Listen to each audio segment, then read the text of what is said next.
Bismillahirrahmanirrahim. Assalamualaikum warahmatullahi wabarakatuh. Selamat pagi dan salam sehat selalu. Perkenalkan, nama saya Riza Pranata, Satuan Kerja Pengelolaan Lingkungan, akan menjelaskan rangkuman mengenai introduksi analisa laporan keuangan.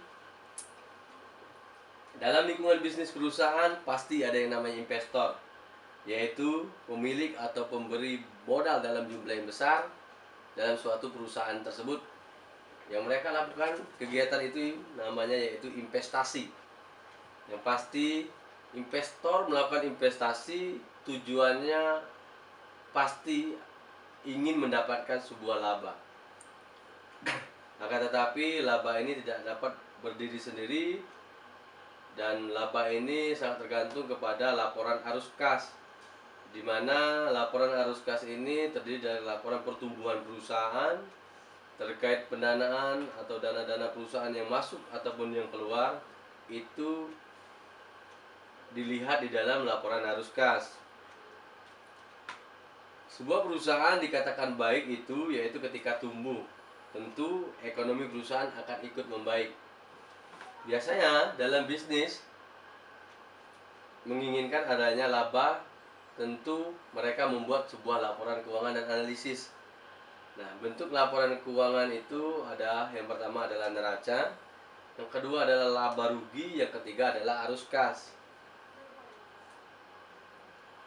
Perbedaan dalam ketiga laporan keuangan tersebut ini kita akan bahas. Yang pertama adalah neraca, yaitu membahas mengenai aset, utang, dan ekuitas.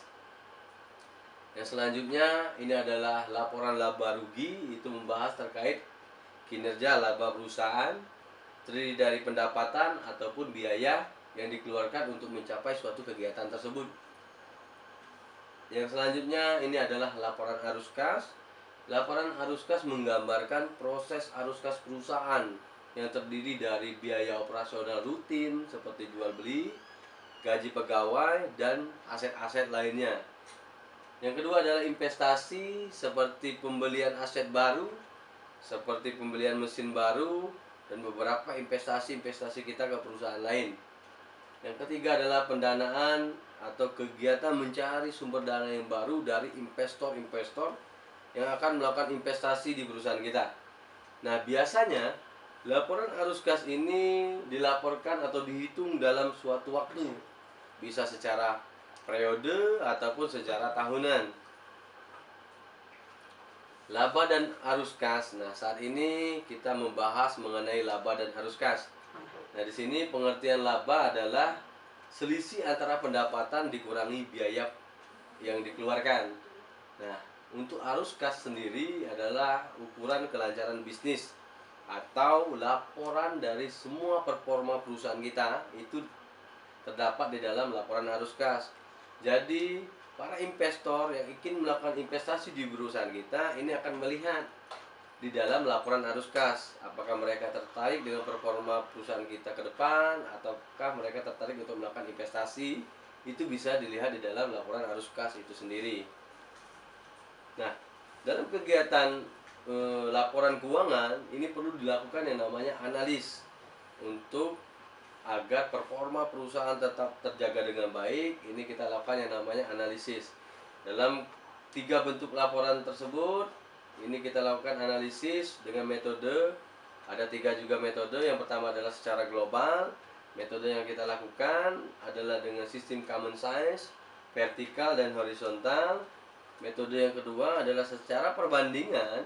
Ini terdapat 3 sistem di dalam metode tersebut. Yang pertama adalah sistem rasio keuangan, sistem kebangkrutan, dan yang ketiga adalah bond rating. Yang selanjutnya metode analisis sifatnya melihat pandang ke depan. Ada 2 sistem yang dilakukan, yaitu performa laporan keuangan. Yang selanjutnya adalah evaluasi kinerja perusahaan.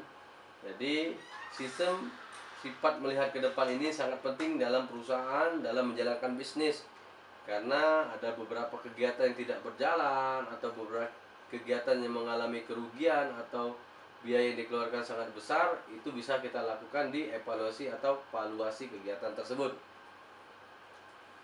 Nah, dalam kegiatan yang namanya laba dan arus kas ini ada 6 kejadian yang harus kita pahami. atau faktor-faktor yang harus kita pahami. Yang pertama adalah terkait penjualan barang kita, terkait persediaan barang, terkait aset tetap. Nah, biasanya dalam aset tetap ini adalah biaya yang kita keluarkan untuk pembelian aset yang baru berupa mobil, kendaraan, ataupun aset-aset lainnya yang tujuannya agar produksi atau operasional kegiatan kita dapat berjalan dengan lancar, sehingga bahan atau barang yang akan kita jual dapat tersedia dengan baik.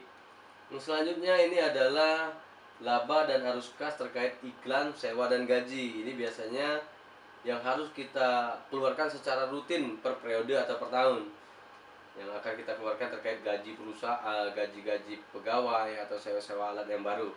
Nah, selanjutnya yang harus kita keluarkan adalah terkait pendanaan. Nah, pendanaan ini biasanya ada arus kas yang masuk ataupun yang keluar. Karena setiap investor melakukan kegiatan yang namanya investasi harus mendapatkan dividen dari jumlah besaran yang mereka berikan kepada perusahaan kita.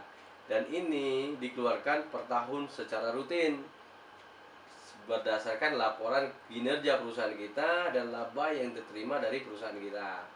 Mungkin itu yang dapat saya sampaikan terkait laporan keuangan dan bentuk-bentuk laporan keuangan yang harus kita siapkan agar suatu proses bisnis perusahaan dapat berjalan dengan baik. Saya akhiri, wabillahi taufiq wal hidayah. Wassalamualaikum warahmatullahi wabarakatuh.